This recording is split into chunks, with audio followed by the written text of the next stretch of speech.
Hi, my name is Terry Guill. I'm the Director of Show Operations for the American Quilter Society. Today we're going to be talking about how you should ship your quilt to us for a contest or for any reason for that matter. And then we're also going to talk about how we return quilts back to you following a quilt show.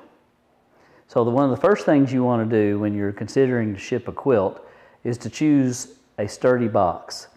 And here's an example of a good box. You can get these from the UPS store, FedEx, different places have them, but it's a good sturdy box. And the biggest thing that you want to do when choosing a box is to choose the box that fits your quilt, or fold your quilt to fit the box. You don't ever want to have too much box. If you have too much box, it will crush the quilt. The box will crush your quilt, could get damaged, it could bust open. If you have too little box, then you've crammed your quilt in there. Once again, you risk the chance of the box busting open during transit, different things like that. You may also want to choose to ship your quilt in a tube. Here's an example of a tube. It's nice, it's cardboard, nice and sturdy. And once again, you just want to get the tube that will fit your quilt.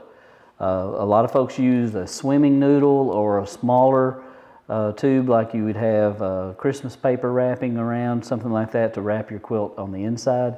And then you just roll the quilt and you put it in here. Be sure to tape both ends very securely, and then you can address it from there. Then the next thing that you want to do is you want to fill out your address label. Clearly mark the address if you're shipping it to us. The address, as you're told by the contest coordinator how to fill it out with all the details. It's very important that you put the extra letters that the contest coordinator asks you for, because that directs to tell us what show that quilt is coming for. But be sure to do that. Do not ever write American Quilter Society.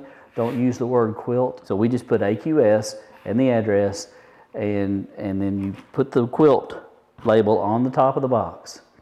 Also, when you receive your information from Andrea, our contest coordinator, you'll also have been given a quilt number. With this quilt number, what we want you to do is we want you to write it on the outside of the box, very close to the address label. You're also going to be asked to do two other things with your quilt. One of those things is that you want to make sure that you fill out an index card, and you write your name and address on the card and the title of your quilt. You put that in an envelope along with another label that's addressed back to you with your complete address, including your phone number on it, so that we can put that on the box that comes back to you. It's very important to have your phone number on there in case UPS or FedEx has trouble delivering your quilt. They can contact you and make arrangements to deliver your quilt. Also, on your quilt, it's always good to have an address label actually sewn to the back of your quilt. Bottom right corner works best. It would have your name, your address, and once again, the title of the quilt. I can tell you from experience that we've actually had quilts kind of get separated from their box, and the way it got back to their owner is because of an address label that was on the back of the quilt. So that is very important. When you ship your quilt, be sure to put it in a plastic bag.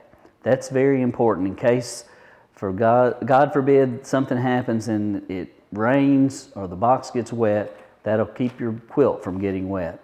What I prefer personally is the large, extra large Ziploc bags. They work perfectly, they're reusable, they're ideal for this. But even a clear plastic bag such as this is ideal. But you want to make sure that you use a bag that's large enough that will completely cover up the quilt. If you have to put it in two bags, that's fine. But when you get your quilt ready to ship to us, you take the index card and the label that you filled out, you put it in an envelope. On the outside of the envelope, you write your quilt number. It's the same quilt number that you've written on the outside of the box beside the address label. And you tape it to the top of the bag. That way, when the quilt box is opened up, the very first thing we see is your information in that envelope. Now, I want to talk about how we would ship a quilt back to you. And we have 3 different size boxes that we use. If you ship your quilt to us in a tube, we will do everything we can to ship the quilt back to you in that tube. But if you ship it to us in a box, usually the box has been damaged, or it's been beat up, or it's just a little rough. So we actually have 3 different size quilt boxes that we have designed to take great care of your quilt. And this is an example of a small box. It is 16 by 16 by 5 inches. And so a wall quilt will fit in this box very, very nicely. And the one thing that you'll like about this quilt is that it's double flapped. This box is double flapped. And so that way, once it's taped up, then if somebody cuts through the tape, it will not cut the quilt, as you see here. It's perfect for this. It's designed especially that way to protect the quilt. The bottom of the box is exactly the same way. It's double flapped to protect the quilt. Okay, so we have 3 size boxes. We have the small box. We also have a medium-sized box, and this box is just exactly like the small box, other than it's 20 by 20 by 6 inches tall. Once again, it has the double flaps, as you can see here, double flaps to protect the quilt. So when it's taped up, when somebody cuts it open, it will not cut the quilt. And it's a heavy-duty corrugated cardboard box. So that's the medium-sized box. We also have a large box. It is for the bed-size quilts, the large quilts, quilts with lots of batting in them, all that. These are 24 by 24 by 6 inches tall. Using the same principle, double flaps, once again to protect the quilt. When it's time to return your quilt back to you, we do everything we can to fold the quilt in the proper way to fit the box. We don't want the quilt to be too large for the box, but then again, we don't want the quilt to be bouncing around inside the box. So once the quilt is folded up and ready to go and put back in a plastic bag, and at our shows, when we're taking down the quilts, one of the first things we do is we ensure that every quilt is put back in a plastic bag. If your plastic bag happened to be destroyed when we had to open the quilt up, then we give you a brand new plastic bag too, because we know how important it is for the quilt to be in plastic when it's shipped. If there's any kind of paperwork, any kind of things like that, we always put in the bottom of the box. We do not allow any kind of pins to be in the box, because if the quilt were to get wet, if the box were to get wet, then a pin would rust. The rust could possibly get on the quilt. That's a problem. So we don't allow any kind of metal, any kind of pins or anything like that to be in the box.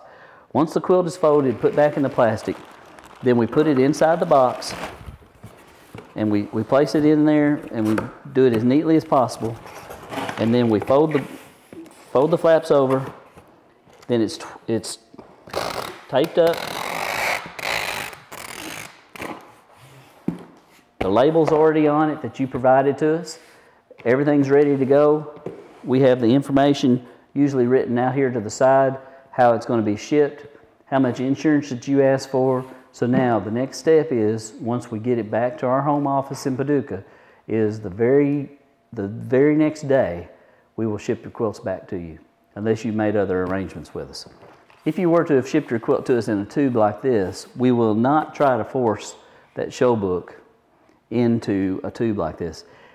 And if you were one of the fortunate ones that actually won an award and had a ribbon, if you were in a tube, we probably would not ship the ribbon to you inside this tube, but instead we'll ship the show book to you, the fabric label, and your ribbon under separate cover through the post office.